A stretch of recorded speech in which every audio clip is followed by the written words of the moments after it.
Así arrancamos el PC.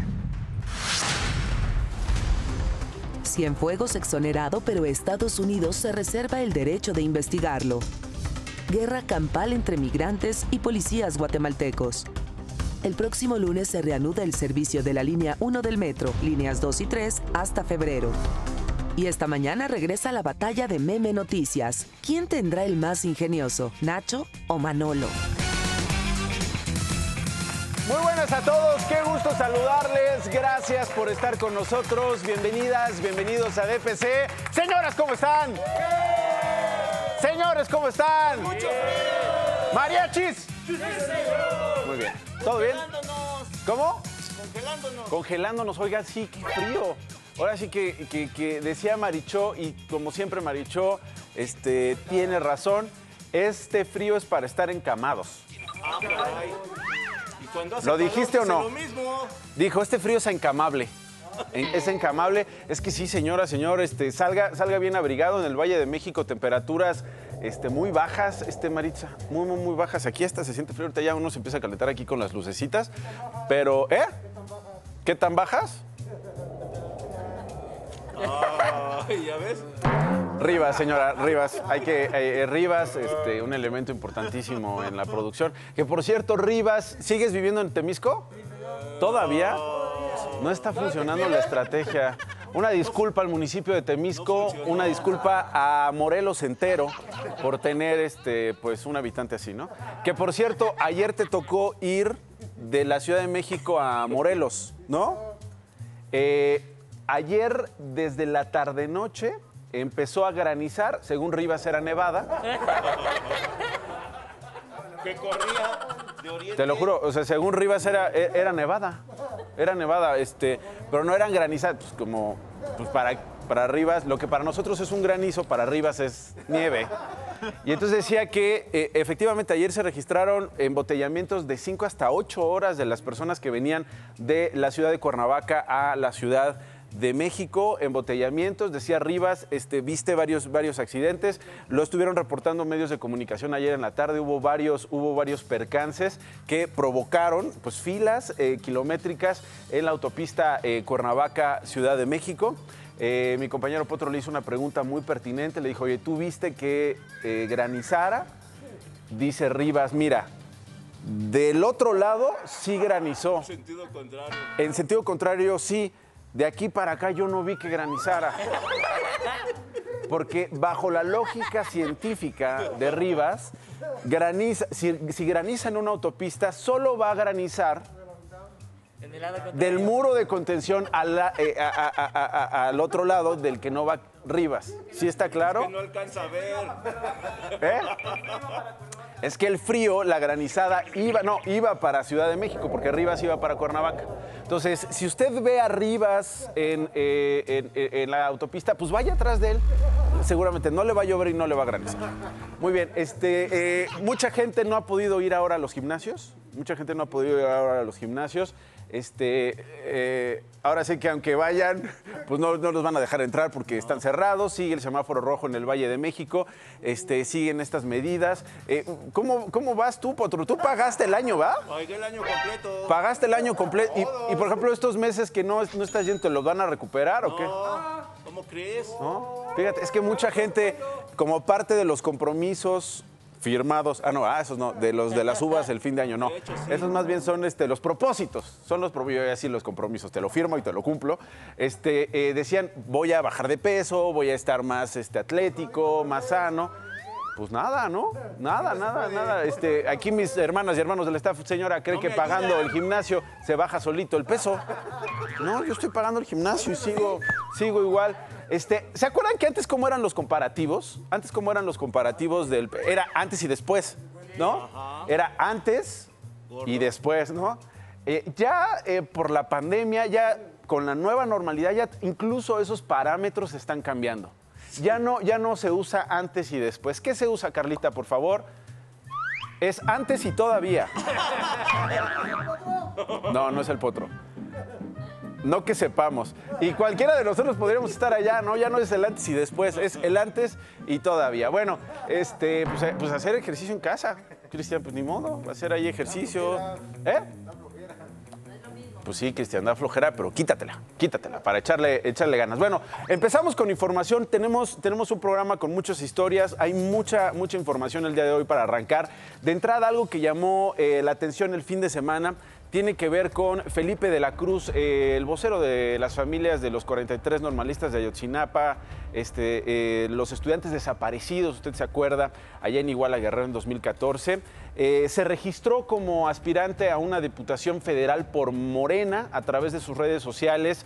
De la Cruz publicó una fotografía, mire, esta, con su hoja de registro y un mensaje en el que explica que quiere el cargo para que se escuche la voz de las víctimas, para que desde adentro, pues bueno, las víctimas tengan mayor influencia en ese sentido. Felipe de la Cruz está con nosotros. Felipe, gracias por tomarme la comunicación. Buen día.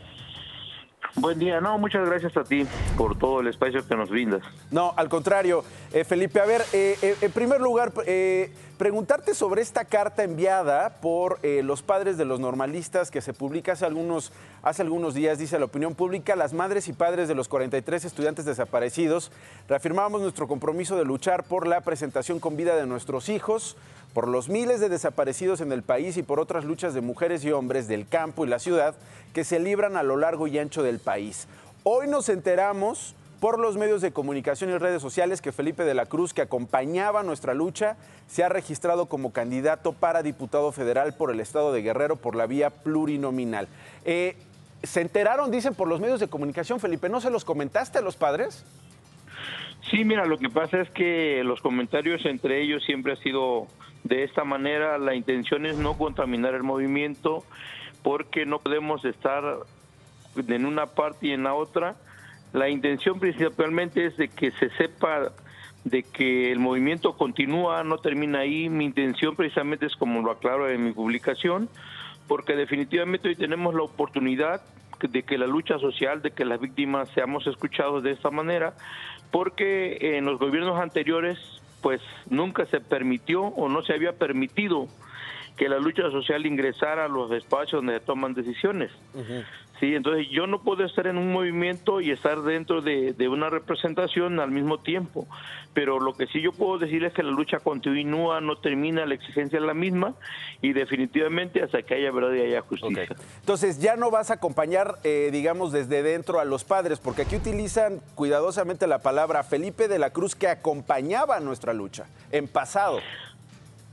Sí, bueno, es lógico que se tiene que utilizar de esa manera, porque a partir de ese momento, pues yo formo parte de la exigencia de manera personal del movimiento dentro, si es que hubiese la oportunidad, porque hasta ahorita no hay nada, es únicamente una inscripción para poder participar, o sea, ya mucha gente lo está dando como un hecho.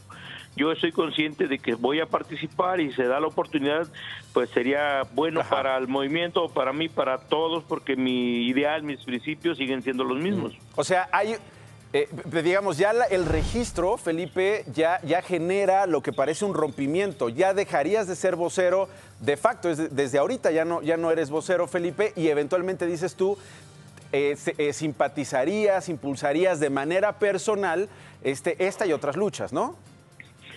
Sí, definitivamente, pues sí, se deja de estar en el movimiento porque te decía, no puedo estar en los dos porque se contamina de una manera, porque el movimiento de los padres es un movimiento por vida, por justicia, por la presentación de los jóvenes. Entonces, la lucha social no nomás es una parte, sino que es todo. Vivimos una época diferente totalmente. Entonces, ya no eres vocero, ¿correcto?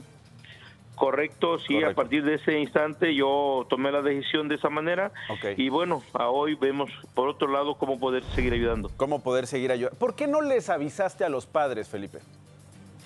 Mira, lo comentamos con algunos padres, lo vieron bien, algunos, otros pues el celo, la desconfianza como siempre existe y por eso precisamente no lo hice en una asamblea general. Sí, pero bueno, creo y estoy seguro que fue el error más grande que he cometido en esta circunstancia, pero pues en los hechos vamos a ver lo que se viene más adelante si se diera la oportunidad. Ahora, Felipe, dices tú, me registro, es una aspiración, todavía evidentemente no está formalizada, el proceso electoral exige una aspiración, en este caso una precandidatura, un registro para luego obtener la candidatura. ¿Por qué en Morena, Felipe? ¿Por qué en el partido, en el gobierno? Bueno, porque es el único que da la oportunidad a la lucha social de participar y ingresar a donde se debe de escuchar la voz de quienes siempre hemos estado oprimidos. Es el único partido que te da un espacio como luchador social, como intelectual. Entonces esa es la razón por la cual pues yo me decido a participar de esa manera y con este movimiento, porque es un movimiento. Sí, hemos visto a diputados en esta legislatura donde Morena tuvo fuerza, Felipe, donde básicamente muy pocos, prácticamente ninguno, se oponía a, digamos, las estrategias legislativas y de gobierno que se diseñaban desde Palacio Nacional. Es muy difícil encontrar a un legislador de Morena que se oponga al presidente Andrés Manuel López Obrador, Felipe.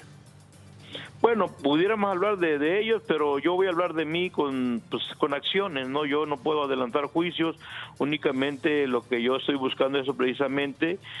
Yo me he caracterizado por ser una persona pues con principios definidos y el presidente es un poder, el legislativo es otro. O sea, debemos de diferenciar los tres poderes que existen en nuestro país. Sí, pero parece que el legislativo y el ejecutivo, hablando, digamos, del grupo parlamentario de Morena, es muy difícil de identificar esa línea divisoria. Acompañan al presidente. Bueno, exactamente, utiliza la palabra correcta, ¿no? Parece con lo que están actualmente.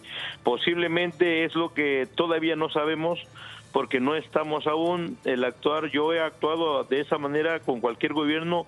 En este gobierno he exigido, hoy tenemos y hay testimonio de la voluntad del presidente para el movimiento de los padres y las madres.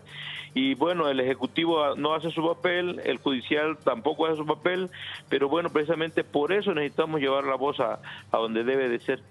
Bueno, Felipe, te agradezco mucho. Buen día.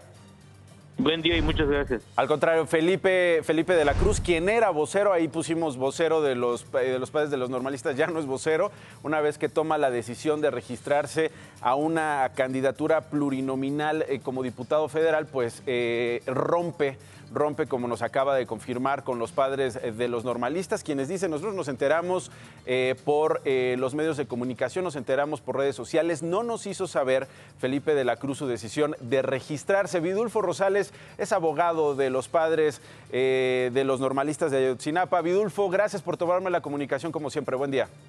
Buenos días, gracias por invitarnos. Acabamos de hablar con Felipe de la Cruz, nos expresa sus motivos, dice, a lo mejor el error más grande que cometí en el marco de esta decisión es no haberle avisado a los padres de mis intenciones políticas. Pues bueno, mira, pues esa es pues un actuar del compañero Felipe, porque efectivamente, pues creo que lo que más, digamos, generó molestias al seno del grupo de los padres de familia es efectivamente eso, pues porque reciente tú recordarás que tuvimos reunión con el presidente el día 13. Claro. Ahí estuvimos, hubo reunión, se habló de varios temas relacionados con la búsqueda de los jóvenes y nunca se expresó nada al respecto, ¿no? Y ya el día viernes pues sale que el compañero se registró, entonces pero ni siquiera avisa, pues, no, que los padres de familia se enteran por los medios de comunicación, y a partir de ahí pues no se sabe pues cuál es la propuesta política, por qué razón Felipe toma esa decisión, qué se propone al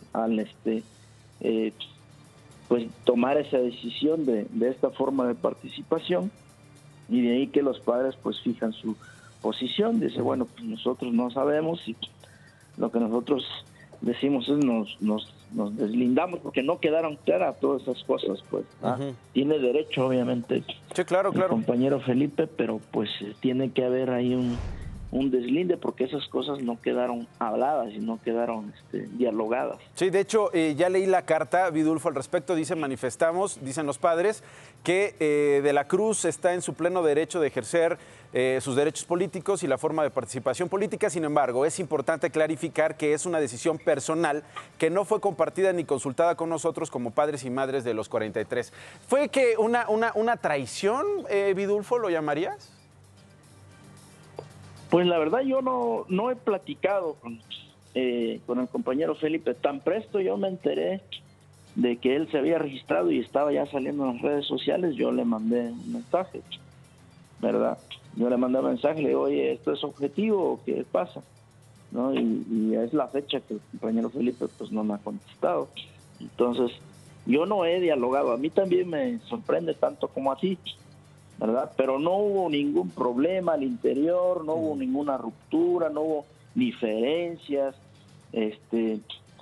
nunca se mostraron, incluso pues al interior de los padres hay muchas posturas, ¿no? Unas que comparten la lucha electoral, otras posturas que no, y por eso se ha decidido ser respetuoso con todas las formas de lucha, ¿no? Se respeta la opinión de los, por ejemplo, de los compañeros zapatistas, pero también se respeta la posición de los compañeros de Morena, ¿verdad? Que a veces que ellos también fueron solidarios con esta lucha. Es decir, es un movimiento dentro de los padres de familia que ha tratado de respetar todos los puntos de vista, ¿no? Entonces, sí, pero en ese sentido no hubo problemas con Felipe de ningún tipo. Ahora, yo creo que en buena medida lo que sorprende, Vidulfo, es que pues el movimiento de los padres era sobre todo un movimiento crítico al gobierno, en este caso a los gobiernos, desde el gobierno de Enrique Peña Nieto, una crítica a la fiscalía, un activismo contra la impunidad, contra los vicios judiciales, que pues se mantuvo durante el periodo electoral, se mantiene en este sexenio, con una comunicación, pues sí, más estrecha con la presidencia de la República, pero que no deja de ser crítica y exigente con la presidencia de la República. El volverse, se lo preguntaba a Felipe de la Cruz, el volverte diputado de un grupo parlamentario del partido en el poder no es que te permita ser crítico. Lo hemos visto estos años de legislatura en que Morena es mayoría en el Congreso. Sí, bueno, por eso justamente la postura de los padres de familia, ¿no? Por eso la posición de los padres de familia, decir, bueno, y hoy también nosotros recibimos muchas críticas, ¿no? Dicen, oye, pero ¿por qué ustedes lejos de respaldar a su compañero que va a llevar la voz allá, ustedes toman un deslinde? Y nosotros decimos, bueno, primero porque no está dialogado, no sabemos qué voz va a llevar, qué es lo que va a representar Felipe allá, qué es lo que va a hacer. Y aparte, pues, tenemos diferencias todavía con la forma de participar, justamente como tú lo dices, no se ha asumido una voz pues muy crítica, una voz de contrapeso, una voz, una solidez todavía en las participaciones políticas. Muchas veces, y eso está claro en nuestro país, muchas veces van propuestas de diputados, de presidentes municipales, el 80% son por otros intereses, no necesariamente porque se lleva un ¿Tú interés. crees que ese sea el caso de Felipe de la Cruz o insistes en no conoce sus motivaciones? No, yo más bien no conozco las motivaciones y tampoco los padres la conocen, y más bien ahí los padres lo que ven es que de pronto él salga con una forma de participación, pues es como dar un golpe por la espalda. Entonces eso se está viendo de parte de los padres, más allá de todas estas cuestiones de fondo, ¿no? Muy bien. Estas diferencias. Pues ahí está, golpe por la espalda, y pues ojalá ya haya comunicación, ojalá pronto te responda los mensajes. No los puse, obviamente, al mismo tiempo porque pues ni a ti te lo propusimos, ni a él se lo propusimos, pero ojalá y pronto tengan comunicación y estas dudas queden resueltas del lado de los padres, por supuesto, y que queden claras del lado de la aspiración de Felipe. Así que por lo pronto, Vidulfo, te agradezco como siempre que me tomes la comunicación y estamos pendientes. Buen día. Buen día, que estés bien, hasta luego. Gracias, Vidulfo Rosales, abogado que nos tomó la llamada, estaba en un trayecto carretero, pero afortunadamente se pudo detener. Asuntos que tienen que ver con el Valle de México. ¿Cómo va el asunto del metro? Bueno, sabemos que la jefa de gobierno de la ciudad, Claudia Sheinbaum, informó que la línea 1 del sistema de transporte colectivo Metro va a reanudar operaciones hasta dentro de 8 días, hasta el próximo lunes 25 de enero. Dijo que el 1 de febrero reanudará el servicio la línea 2 y el 8 de febrero la línea 3. Va a ser un regreso escalonado. El caos en estas líneas pues continúa. Rodolfo Dorante se encuentra en la estación Tasqueña, que es una estación terminal de la línea 2. Adelante, Rodolfo. Gracias, Nacho, efectivamente, y bueno, pues afortunadamente este caos, como lo mencionas, pues poco a poco se ha ido siendo un poco menos. La gente se ha dado a conocer ya de cómo puede hacer el transbordo y sobre todo utilizar estos autobuses que realizan de manera emergente el servicio. También la jefa de gobierno ha mencionado que este lunes habrá más unidades, 10 unidades articuladas adicionales en un total de 24 en Indios Verdes. 10 unidades brindarán el servicio en la línea 2 en Cuatro Caminos, Tasqueñas, donde nos encontramos en estos momentos, y también, bueno, pues estarían ingresando 30 unidades adicionales durante las horas pico de la mañana y la tarde, que se suman a las 240 que han apoyado hasta este momento las líneas 1, 2 y 3. Como te puedes dar cuenta, en estos momentos, pues es poca la gente que está en este lugar, en este paradero de Tasqueña, y abordan rápidamente las unidades de servicio emergente, y estos salen también de manera rápida. Si me lo permites, rápidamente aprovecho para mandarle un fuerte abrazo a mi hijo que cumple 18 años. Nacho, lo que tengo que informar a todos, muy buen día. ¿Cómo no, mi querido Rodolfo? De parte de nosotros, muchas felicidades también a tu hijo, que encontrará seguramente en ti inspiración. Muchas felicidades, querido Rodolfo, a tu hijo. ¿Cómo se llama? Rodolfo Dorantes, no también había otro nombre mejor. Muy bien, no hay otro. Hay un par, pero creo que escogiste bien. Muchísimas felicidades a Rodolfo Dorantes, que ya es mayor de edad. A partir de febrero ya pudiera tramitar su INE sin cita. Así es. Muy ya bien. está tocando el timbre. Ya está tocando el timbre.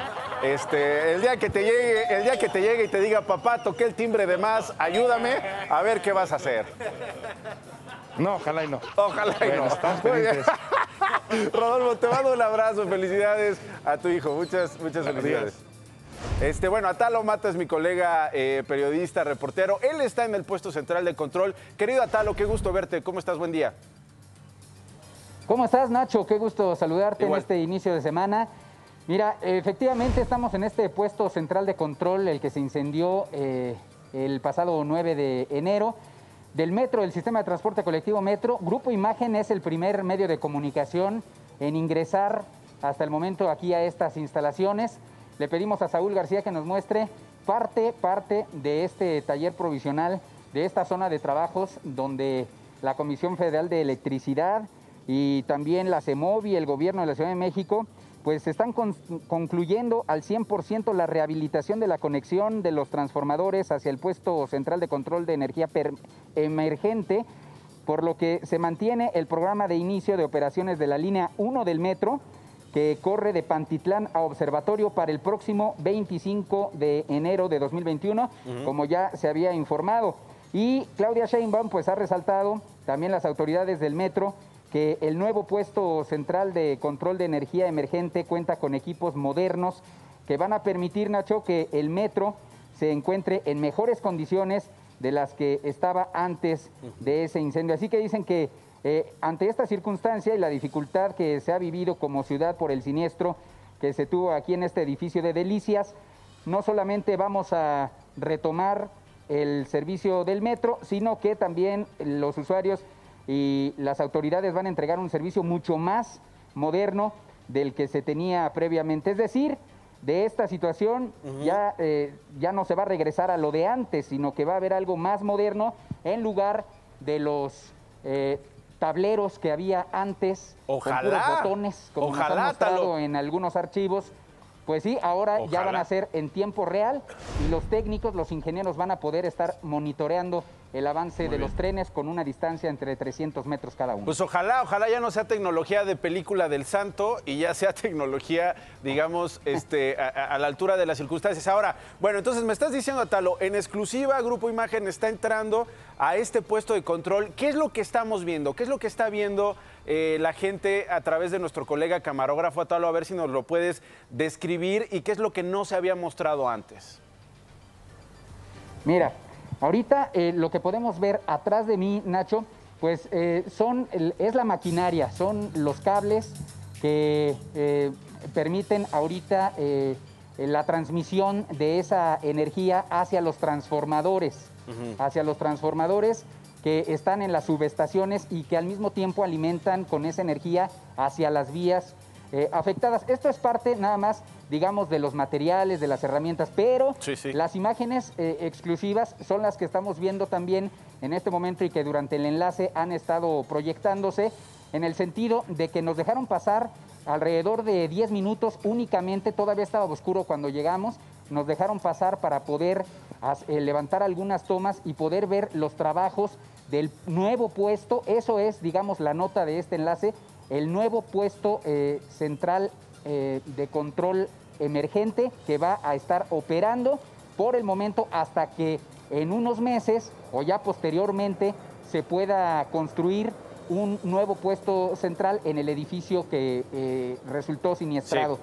Así que pues agradecemos a las autoridades del metro, a la Comisión Federal de Electricidad que nos hayan recibido y poderle mostrar a tu público lo que están haciendo aquí las autoridades y los técnicos especializados para darle un mejor servicio a los usuarios del sistema de transporte colectivo. Lo veremos, Atalo. Gracias, buen día.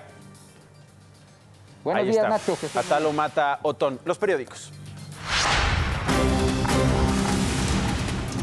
Excelsior. Pandemia provoca éxodo en oficinas. Desocupados 2.2 millones de metros cuadrados. El impacto del cierre de establecimientos comerciales se concentra en la Ciudad de México. Propietarios particulares han optado por vender. Reforma. Descabezan programa de vacunas anti-COVID. Exhiben diferencias por aplicación de dosis. Omite la Secretaría de Salud dar detalles de renuncia. Ayudó funcionaria en capacitación. El Universal. Fiscalía va por el primer acusado por Lozoya. Notifica al ex senador panista Jorge Luis Lavalle de una acusación en su contra realizada dentro de las indagatorias del caso Odebrecht. El Financiero. Presentará Economía plan de reactivación económica. Empresarios piden priorizar apoyos ante la crisis derivada de la pandemia. The Washington Post. Encuesta. La confianza de Biden está dividida. El 49% de los votantes está seguro de la decisión que tomó. Escepticismo en los republicanos. Se nubla la apertura de la presidencia. The New York Times. 400,000 muertes en un año y fracaso en todos los niveles. Sin un plan de virus unificado, los estados lucharon contra expertos, cabilderos y el público. El País. Biden enterrará la era Trump con una avalancha de decretos. El nuevo presidente aprobará un paquete de iniciativas para cambiar el rumbo de la inmigración, clima y lucha contra la crisis del coronavirus. El tema o uno de los temas del que todo México está hablando tiene que ver con Salvador Cienfuegos, el exsecretario de la Defensa Nacional. Se lo contamos el viernes. La Fiscalía General de la República exoneró a Cienfuegos de los delitos de narcotráfico y lavado de dinero por los que era investigado en los Estados Unidos de América. El presidente Andrés Manuel López Obrador ordenó a la Cancillería este fin de semana hacer pública la investigación. Una investigación en negro, censurada, mire. Realmente a mí me parece una violación a la soberanía del gobierno americano y una violación a los tratados internacionales de intercambio de información. Son copias de un expediente, México no tiene los originales, y darlo a conocer por parte del gobierno, bueno, nos dice dos cosas. La primera, la diferencia que el gobierno quiere plantear en materia de transparencia. El expediente consta de 751 páginas. En una carta, el administrador interno de la DEA, Timothy Shea, explica al canciller Marcelo Ebrard que Salvador Cienfuegos nunca fue el objetivo central de una investigación, sino que durante el curso de otra se obtuvieron pruebas que llevaron a 4 acusaciones en su contra. Las pruebas recabadas consisten principalmente en conversaciones interceptadas entre Juan Francisco Pavón Sánchez, el H2, y su sobrino, Daniel Isaac Silva, el H9, en las que supuestamente participó y se hizo referencia al exsecretario de la Defensa Nacional. Todo es en base al dicho de 2 criminales muertos ya. Creo que los métodos que utiliza la DEA son solamente para colgarse esas medallas. La Fiscalía General de la República, en vez de preguntar, bueno, dame acceso, déjame interrogar a esos testigos directos de los hechos que tú dices, no lo hizo. Declinó totalmente a este derecho y a esta propia oferta. El expediente que envió la DEA a la Cancillería contiene capturas de pantallas de conversaciones vía celular por medio de mensajes. Una persona identificada como Cepeda advierte a los narcotraficantes de las operaciones militares. Voy a mandar en un par de días 300 elementos o más, pero solo van a montar una exposición del ejército a partir del 20 de agosto, para que no se asusten. Este mensaje presuntamente es del general Salvador Cienfuegos. El expediente presenta varias conversaciones de diciembre de 2015 a enero de 2017, entre ellas una del H2 y del H9, sobre el encuentro que uno de ellos tuvo presuntamente con Cienfuegos en 2015. Ok, me avisa cuando llegue, no se asuste, yo mandaré 5 camionetas o 3 para quedarme donde los voy a esperar. Las camionetas serán negras con vidrios oscuros y los códigos prendidos. Luego se lee el reporte del H9. Me llevan solo. Son 3 trocas, son duras y van como locos. Sí, me imagino cómo van, le contesta el H2. Y a las 10 de la noche con 58 minutos de ese día, el H9 envía un mensaje que la Unión Americana considera clave. El padrino me dijo el nombre de Salvador Cienfuegos Cepeda. ¿Existe sensación de impunidad? Algunos tendrán esa desconfianza en contra de absolutamente todo lo que hace el gobierno. Insisto, Salvador Cienfuegos, lo comentamos en este espacio en su momento, era inocente, es inocente. Una clara manipulación de la justicia por parte del gobierno de México, que en realidad nunca investigó al general Cienfuegos. Nunca hizo un intento fidedigno, real, auténtico de llegar a la verdad.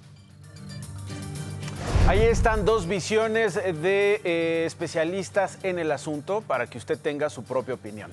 El sábado en la tarde, la Fiscalía General de la República también presentó el expediente de la investigación. Detalla los procedimientos que llevaron a exonerar a Cienfuegos Cepeda. Es un hoyo negro, un agujero negro, porque la gran mayoría de las páginas está clasificada y está en negro. No se puede leer, por lo pronto no se puede evaluar. En primer lugar, destaca que la mayoría de las pruebas aportadas por las autoridades estadounidenses son conversaciones en las que supuestamente Cienfuegos y narcotraficantes intercambiaron información que lo incriminaría. La Fiscalía señaló que si no es claro cómo se obtuvo dicha información, carecería de valor jurídico en territorio mexicano. Aseguró que dichos mensajes fueron extraídos en un periodo entre el año 2015 a 2017, del que las autoridades mexicanas no tuvieron conocimiento. De haberlo hecho, habrían solicitado con éxito la información a las concesionarias de telefonía celular. De acuerdo con el documento, están obligadas a conservar los datos para consulta y entrega a las autoridades por 12 meses. Sobre los mensajes en los que presuntos criminales hablan del general a través de una descripción, las autoridades mexicanas dicen que no coincide con la fisonomía del exfuncionario público. Este hombre, el H9, mal identifica a Salvador Cienfuegos, le dice a su jefe, que es el padrino, es un hombre de baja estatura, muy robusto, de tez blanca, contrario completamente a lo que físicamente es Salvador Cienfuegos. Consideraron que el léxico que se atribuye a Cienfuegos en los envíos dista mucho de la forma de expresión de una persona preparada. Nos habla claramente de una brutal simulación al estilo de los gobiernos anteriores y me parece que esto es muy preocupante. En consecuencia, la Fiscalía afirma que no existen datos ni pruebas que permitan ligar a Cienfuegos con alguna organización criminal. Además, concluyó que el exsecretario de la Defensa nunca tuvo una BlackBerry. El gobierno de Andrés Manuel López Obrador le pagó la defensa al general Cienfuegos. Le proporcionó los abogados para que se presentara ante la Fiscalía General de la República. En vez de que la Fiscalía hiciera su propia investigación, lo que hace es retomar todos estos documentos que el propio gobierno genera, que la propia defensa pagada por el gobierno genera, y los hace propios. Y en base a esos documentos es que exonera a Salvador Cienfuegos. El Departamento de Justicia de los Estados Unidos de América manifestó su profunda decepción por la publicación de la documentación confidencial. Veo muy difícil, Jorge, que puedan reabrir el caso. Una vez desestimado, podría darse una vez desestimado este caso, como lo fue, difícilmente podría darse la posibilidad de que lo reabrieran. La información que yo tengo es que el gobierno de Estados Unidos no solo va a reiniciar el expediente criminal, reabrir el expediente criminal contra Salvador Cienfuegos, sino contra otros nuevos cómplices. Organizaciones civiles nacionales e internacionales pidieron al presidente López Obrador remover a Alejandro Gertz Manero como fiscal general de la República. Las organizaciones agrupadas en el colectivo contra la impunidad solicitaron al Senado que llame a Gertz Manero a rendir cuentas. Los colectivos son estos, también es Fiscalía que Sirva y el otro colectivo es Seguridad Sin Guerra. Argumentaron que la Fiscalía no actúa con autonomía, indicaron que la negociación para que Estados Unidos envíe a Cienfuegos hacia México se dio a través del canciller Marcelo Ebrard y no entre fiscales de cada país como tendría que ser.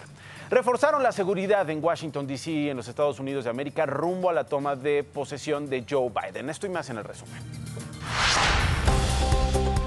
La Arquidiócesis Primada de México informó que el cardenal emérito Norberto Rivera Carrera fue hospitalizado por COVID-19. En un comunicado detalló que está siendo debidamente atendido. La Iglesia Católica pidió a los feligreses elevar una oración por Norberto Rivera y por todas las personas que se encuentran afectadas por la contingencia sanitaria. Restauranteros y dueños de gimnasios a partir de hoy podrán reabrir en la Ciudad de México. Para esto, el gobierno local activó el programa Reactivar sin arriesgar, el cual contempla que en ambos giros el servicio sea al aire libre. Para ello podrán utilizar terrazas, estacionamientos propios del local, banquetas y los comensales solo podrán permanecer en el lugar hasta las 6 de la tarde. El presidente Andrés Manuel López Obrador reconoció casos de abuso de funcionarios para recibir la vacuna contra la COVID-19 cuando no les corresponde. Llamó a dejar atrás la cultura de la gandalle y anunció que se investigarán todos los casos. Nada de influyentismo como era antes. Y esa mala costumbre del influyentismo. Yo diría de la gandalle. El consejero presidente del INE, Lorenzo Córdoba, reiteró que las conferencias matutinas del presidente pueden seguir, pero en ellas no puede hablar a favor o en contra de partidos y candidatos. Si puede o no intervenir con sus comentarios o dichos a favor o en contra de alguno de los contendientes en la elección, con el propósito de incidir el voto ciudadano. Este lunes inicia el servicio de verificación vehicular correspondiente al primer semestre del 2021. La Secretaría del Medio Ambiente de la Ciudad de México recordó que el servicio se proporcionará únicamente con cita. Los conductores de los vehículos deberán portar cubrebocas y solo se permitirá el acceso a una persona por automotor. El Servicio Secreto de Estados Unidos anunció que delimitará en Washington áreas que llamó Zona Verde y Zona Roja, esto como parte del operativo de seguridad ante la toma de posesión de Joe Biden. Las nuevas zonas abarcan áreas cercanas a la Casa Blanca, el Monumento a Lincoln y el Capitolio, donde la multitud suele reunirse para ver la investidura en grandes pantallas. 26,000 efectivos de la Guardia Nacional se desplegaron en la capital estadounidense para ayudar a las tareas de seguridad.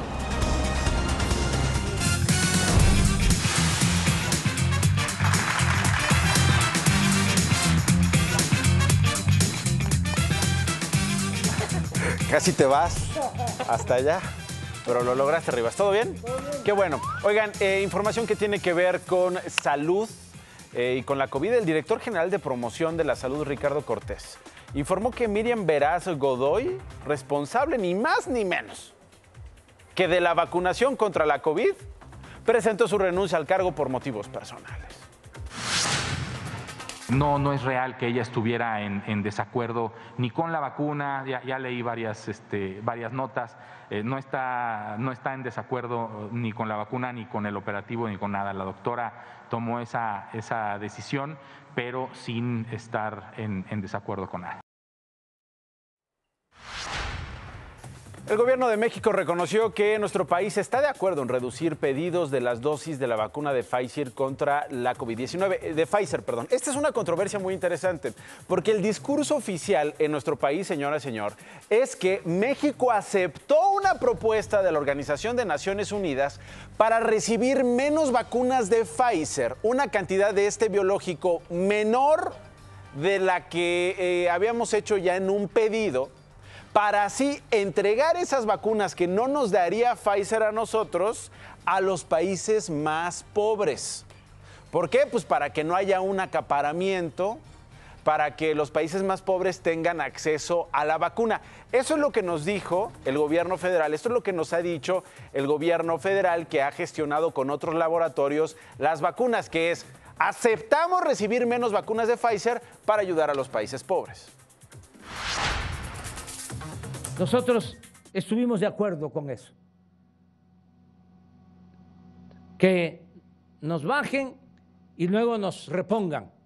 Ya estamos en tratos para que empiece a llegar una vacuna denominada CanSino de China y una vacuna de un laboratorio ruso. más una vacuna AstraZeneca de la Universidad de Oxford. Pero las preguntas surgen. ¿En realidad es este discurso de solidaridad con los países pobres a una propuesta de la ONU a renunciar a esas vacunas? ¿O simple y sencillamente es por lo que dijo Pfizer que haría en Bélgica, en su planta de producción, que estaría modificando, por lo cual avisó a varios países, entre ellos a España, que redujo más de 40% las vacunas que recibiría de Pfizer, porque en Bélgica el laboratorio estaría haciendo modificaciones para la manufactura del biológico y no podría entregar las vacunas prometidas a los países? Entonces, ¿cuál es la verdad? ¿Cuál es la versión que habría que creer? La de Pfizer, que dice, pues no solamente a México, más bien ya no vamos a entregar las vacunas que nos pidieron al resto del mundo porque estamos haciendo modificaciones en Bélgica. O este discurso de las estamos cediendo a los países pobres. La Secretaría de Salud Federal reportó 11.170 contagios por el virus SARS-CoV-2. Con esta cifra llegamos a 1.641.428 casos reportados acumulados. No quiere decir que todos estén activos. Se reportaron 463 muertes. A los familiares de quienes fallecieron, nuestro más sentido pésame. Hay 140.704 defunciones. Los pacientes recuperados son 1.223.118 y al momento las vacunas aplicadas ascienden a 468.708 en cada paciente. Bueno, no en cada paciente, imagínate recibir 468.000 piquetes, no. Más bien, cada vacuna pues es un paciente. Cambiamos de asunto.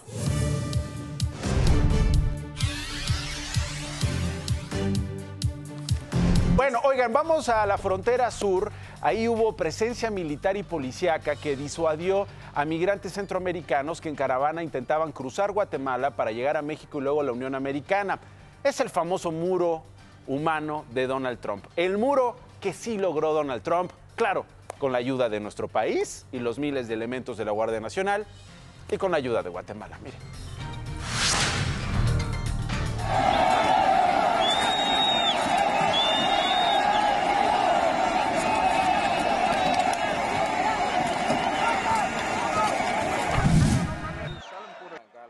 Fuerzas de seguridad de Guatemala impidieron de forma violenta el avance de una caravana migrante formada por 6.000 hondureños.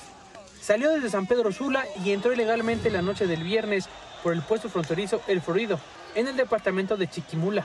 Miles de migrantes se concentraron desde el sábado en un retén militar en Badó Hondo, donde les pidieron documentos y prueba negativa de COVID-19 en medio de forcejeos. El domingo por la mañana, luego de que los integrantes de la caravana insistieron en avanzar, se registraron los primeros enfrentamientos. 3.000 elementos entre policías y militares cercaron a los migrantes en el kilómetro 177 de la carretera y los reprimieron con golpes y gas lacrimógeno.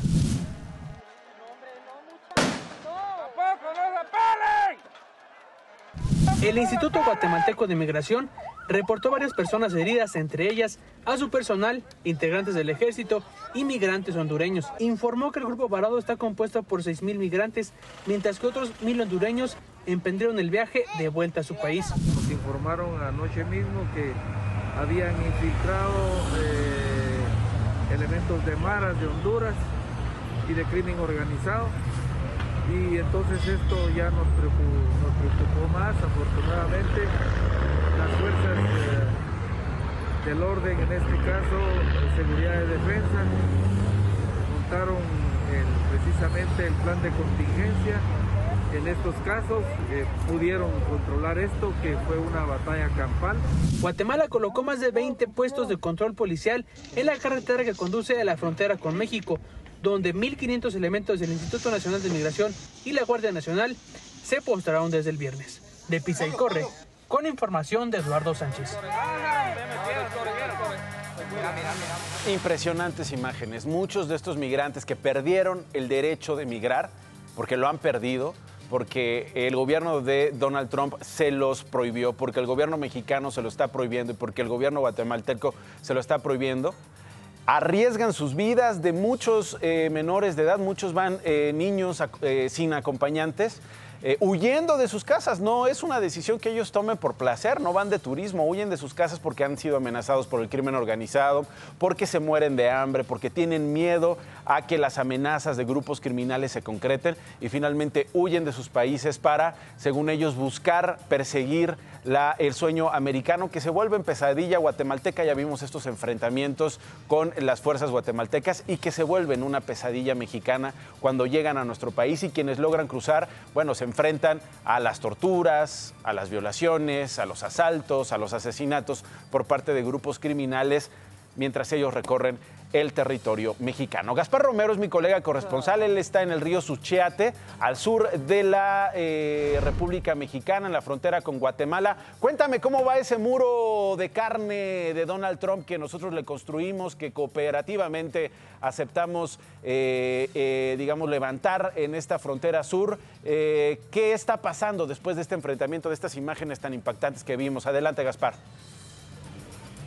¿Qué tal, Nacho? Buenos días. Bueno, te informo, Nacho, que nos encontramos aquí sobre el cauce del río Suchiate, que está pues completamente seco en algunas partes, pero también durante la mañana o el transcurso de la mañana hemos podido observar que el número de elementos del Instituto Nacional de Migración y de la Guardia Nacional pues se ha visto disminuido considerablemente. Sin embargo, te quiero comentar que el flujo migratorio y comercial en esta zona pues no ha sido detenido. El flujo migratorio, ese flujo hormiga que se registra todos los días, está en la parte guatemalteca en este momento y no pueden pasar por el temor de la presencia de la Guardia Nacional, que temen de que los pueda detener y al mismo tiempo deportar. En la ribera del río Suchiate, en la parte guatemalteca, ahí esperan grupos muy pequeños, estamos hablando de grupos de 6, de unos 5 o 8 personas centroamericanas, algunos de ellos de Honduras, de El Salvador y Nicaragua, que están a la espera de que precisamente la Guardia Nacional pues se retire de esta zona, que, te vuelvo a repetir, ha disminuido su presencia de manera considerable. En este momento lo que podemos observar es que elementos del Instituto Nacional de Migración pues están parados y cuando ingresa de alguna manera grupos de personas que vienen a realizar sus compras al municipio de Suchiate procedentes de Guatemala, bueno, solicitan que lleven la tarjeta de visitante regional o la tarjeta de visa humanitaria que otorga el gobierno mexicano a los centroamericanos, específicamente de Guatemala. El flujo comercial pues empezó desde las 6 de la mañana como todos los días, y pues a pesar de la presencia de la Guardia Nacional y del Instituto Nacional de Migración pues no ha sido detenido. Ese flujo comercial que pasan todo tipo de mercancía de un lado a otro, tanto de Guatemala como de México, bueno, continúa. Y en el lado del puente Rodolfo Robles, del paso fronterizo legal, ahí se puede observar en este momento que se está formando una fila. Esta fila son precisamente algunas personas que vienen en este flujo hormiga de migrantes y que van y que tramitan la tarjeta de visitante regional o de visa humanitaria que el gobierno mexicano les puede otorgar. Solicitan una audiencia, tienen que esperar para que el gobierno mexicano pues les diga si procede o no procede este tipo de documentos, y ya una vez obtenido pues ya pueden ingresar a territorio mexicano. Muy bien, Gaspar, te agradezco. La situación, Nacho, sí, es así en esta zona. Muy bien, te agradezco mucho el reporte, Gaspar. Buen día. Buenos días. Buen día, ahí está mi colega corresponsal desde el río Suchiate. Más noticias.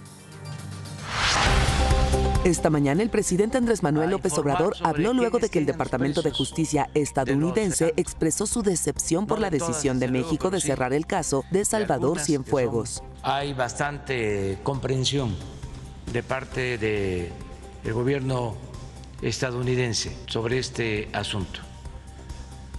Ellos saben que no se puede poner en entredicho la credibilidad de un gobierno. No es posible que lleve a cabo una investigación con tanta irresponsabilidad, sin sustento y que nos quedemos callados. Ningún gobierno extranjero puede socavar la dignidad y el prestigio de nuestra nación. Ningún gobierno y ninguna agencia. Nosotros somos un país independiente, libre, soberano. Hasta mañana.